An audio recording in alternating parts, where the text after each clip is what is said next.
चलिए फिर एक और ब्लॉग की शुरुआत करते हैं। हेलो दोस्तों, कैसे हो आप सब? उम्मीद है सब अच्छे होंगे, अच्छे होनी चाहिए। मैं आपका दोस्त नवीन भंडारी स्वागत करता हूँ फिर से अपने नए ब्लॉग में, वंडर पहाड़ी ब्लॉग्स में। अगर सुबह सुबह की बात करें ना, तो सामने के नज़ारे आप देख सकते हो, क्या खूबसूरत से नज़ारे हो रखे हैं। अभी थोड़ी देर पहले ही 5 मिनट की बूंदाबांदी स्टार्ट हुई और उसके बाद देख सकते हो आप मौसम। अब जाके थोड़ा सा धूप लगनी स्टार्ट हुई है।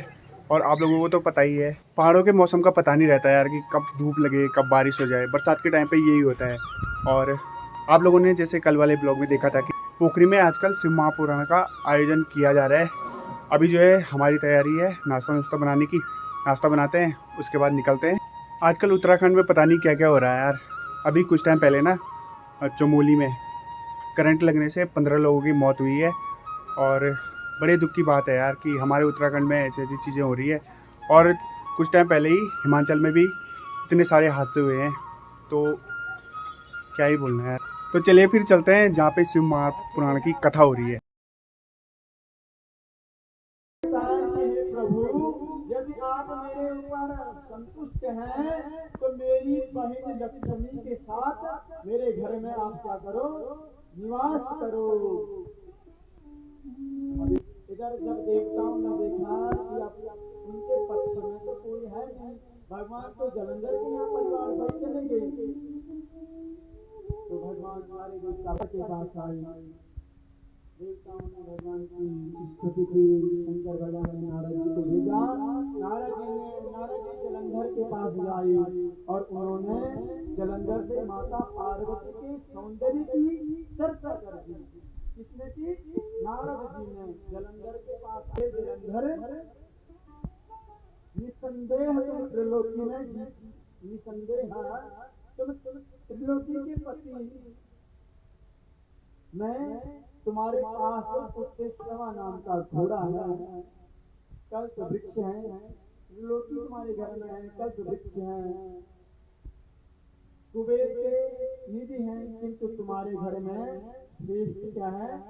स्त्री रत्न है। जलंधर ने कहा है देवर्षि, वो स्त्री जो रत्न है वो कहाँ से आएगी? मैं उसे ब्रह्मांड के किसी भी कोने में अगर वो स्त्री होगी, मैं उसे भी प्राप्त कर सकता हूँ। जलंधर कह रहा है। नारद जी ने कहा, अत्यंत मनोहरा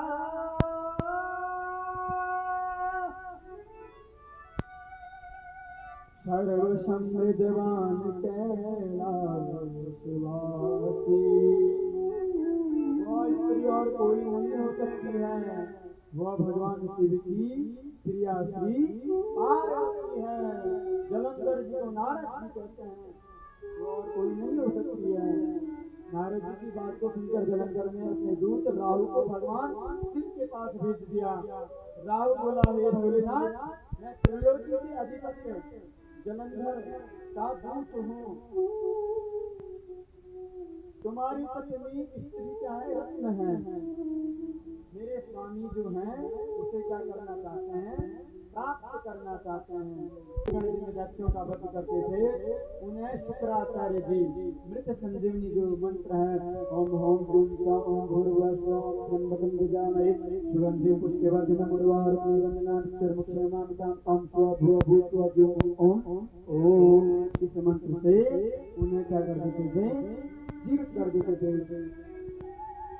शिवगणों ने शंकर भगवान की सारी घटना बता दी और भगवान शंकर के रूप से महाभयंकर एक कृत्या प्रकट हो गई। कृत्या ने शुक्राचार्य जी को अपने गुज क्षेत्र में छिपा दिया और वह अंतर ध्यान हो गई। भगवान शिव और जलंधर के मध्य आज क्या होने लग गया? भीषण संग्राम होने लग गया। जलंधर ने शिव जी को गांधर्वी माया से मोहित कर दिया और जलंधर ने भगवान शंकर को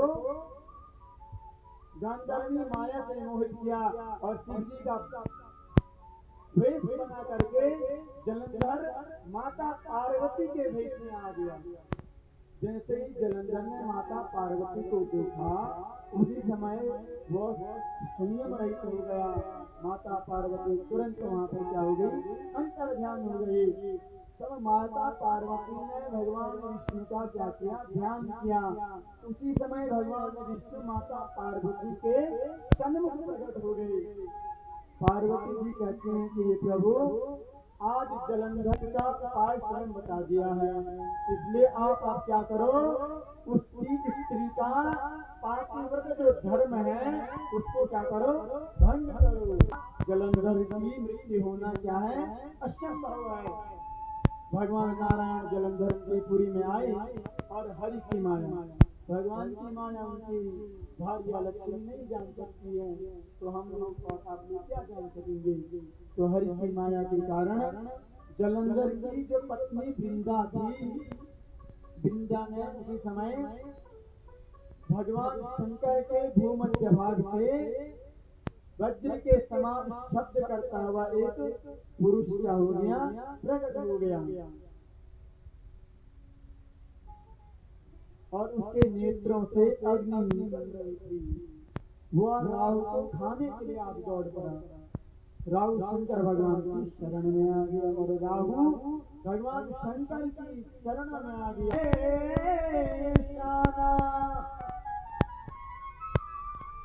पाहि मां शरणं गतम्। हे प्रभु, आपका यह सेवक मुझे खा जाएगा, मेरी रक्षा करे। भगवान शंकर ने राहु को किया और बोला कि मुझे, वह पुरुष बोला कि मुझे तीव्र भूख लगी है। भगवान शंकर ने शिव ने कहा तुम अपने हाथ पैर ही खा लो, जब तुम्हें भूख लगी है। तब उस पुरुष ने अपने हाथ पैर को खा लिया, सिरमात्र शेष रह गया। और ये सारे शेष का पालन करने वाले हो, तुमने मेरी आज्ञा का पालन किया, तुम धन्य हो। आज से तुम्हारा नाम क्या होगा, कीर्ति मुख। क्या होगा, कीर्ति मुख होगा। और तुम मेरे क्या होंगे, द्वारपाल होंगे। तुम मेरे क्या होंगे, द्वारपाल होंगे। और मेरे साथ में तुम्हारी भी क्या की जाएगी, पूजा की जाएगी। अब जलंधर, और जो तुम्हारी पूजा नहीं करेगा वह उसे मैं प्रिय नहीं मानूंगा। और इधर जलंधर ने कालनेमी शुंभ और निशुंभ सबको लेकर के युद्ध करने को निकल पड़ा। देवता और भगवान शिव की शरण में आए। जलंधर ने अपनी सेना सहित कैलाश को घेर लिया। रात्रि में भयानक स्वप्न देखा। प्रातःकाल कल शांति में मिलने पर वृंदावन में चली गई। वन में घूमते हुए दो राक्षस आज वृंदा को मारने के लिए दौड़े। उसी समय उसने एक शिष्य के साथ वहाँ एक तपस्वी को बैठे हुए देखा। वृंदा ने, वृंदा तपस्वी के चरण में आ गई। वृंदा कहते हैं कि मुनि नाम रक्षा, हे मुनि मेरी रक्षा करें। जैसे ही उन तपस्वी श्री विष्णु ने मुंह भर कहा, वो मुनि भगवान विष्णु का रूप धारण करते जा रहे हैं। मुनि ने मुंह भर दिया और कहा कि वे दोनों राक्षस सेना करके आई नारायण, तो मैं जलंधर की पत्नी हूँ।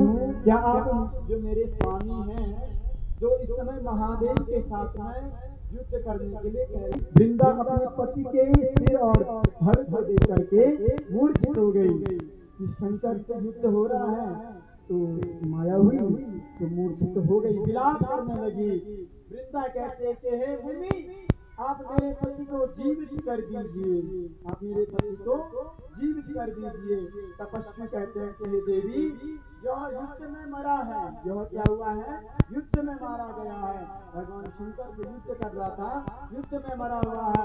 यद्यपि यह जीवित नहीं हो सकता है, फिर भी तुम मेरी शरण में आई हो, इसलिए इसे मैं क्या कर देता हूँ, जीवित कर देता हूँ। माया चल रही है, माया रच रही है और जलंधर वहां लड़ रहा है। अभी वो दो बंदर जलंधर के सिर और धड़ को लेकर के आए हैं। तो मुनि ने कहा कि मैं इनको जीवित कर सकता हूँ, तुम मेरी शरण में है। ऐसा कर मुनि रूपी श्री विष्णु उसके पति को जीवित करके वहाँ पे अंतर ध्यान हो गए। उस सर और धड़ को जीवित कर दिया और भगवान वहाँ पे वो मुनि क्या हो गए, अंतर ध्यान हो गए। पति को जीवित देखकर वह उनके साथ में विहार करती है। जब भगवान की दिव्य सुगंध उसने अनुभव किया, भगवान की सुगंध का जब अनुभव किया वृंदा में, तो वो पहचान गई। आज वृंदा पहचान गई, यो मेरा पति नहीं है, यो भगवान विष्णु है। और वह वृंदा ने भगवान विष्णु को श्राप दे दिया।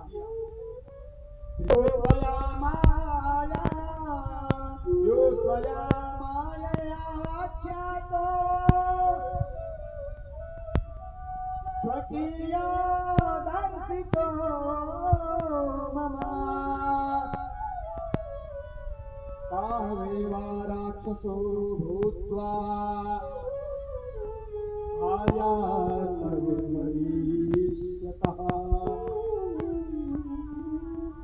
तुमने अपनी माया से जिन दो पुरुषों को दिखाया था, दो पुरुषों को दिखाया था माया से, वे ही राक्षस बन करके तुम्हारी पत्नी का हरण करके भगवान को श्राप दे दिया।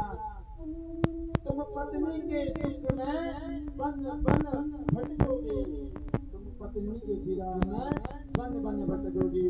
ये दो बंदर हैं, ये बंदर ही वहां पर तुम्हारी सहायता करेंगे।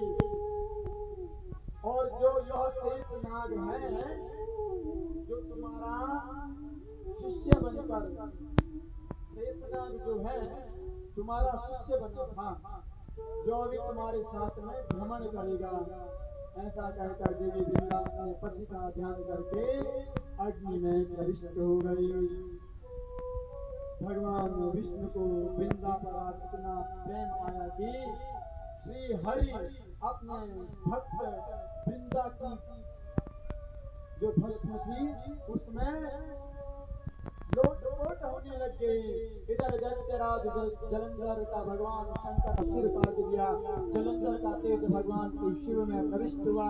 भगवान विष्णु वृंदा की रात में ही आज लोट होने लगे। तब शिव के आदेश से देवताओं ने त्रिगुणात्मका देवी का स्तवन किया। उन तीनों देवियों ने 3 बीज दिए, तीनों देवियों ने 3 आज बीज दे दिए और कहा कि इस बीज को उसी जगह बो देना जहां भगवान विष्णु रहते हैं। तब देवताओं ने वृंदा की चिता के नीचे उन बीजों को डाल दिया। जो बीज सरस्वती ने दिया था उसे धात्री का फल, धात्री का मतलब आंवले का फल उत्पन्न हो गया, उससे आंवले का फल उत्पन्न हो गया। और जो लक्ष्मी जी ने दिया था उससे मालती का पौधा उत्पन्न हो गया।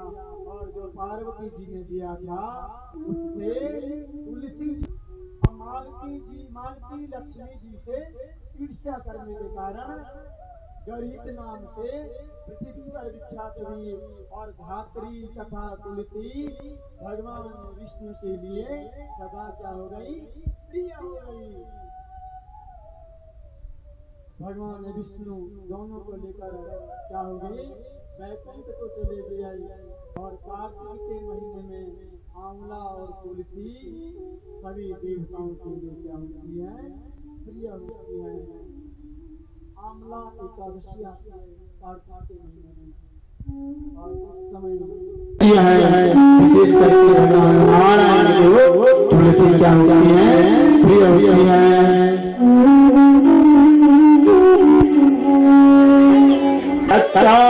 तुलसी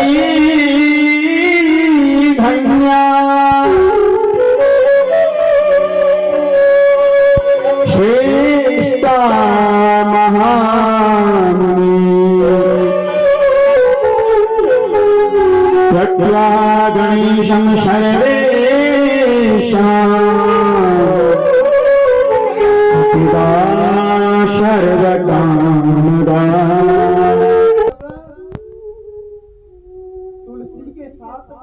किया तो तुलसी ने भगवान को क्या श्राप दिया था, हमको पाषाण होने का श्राप दे दिया।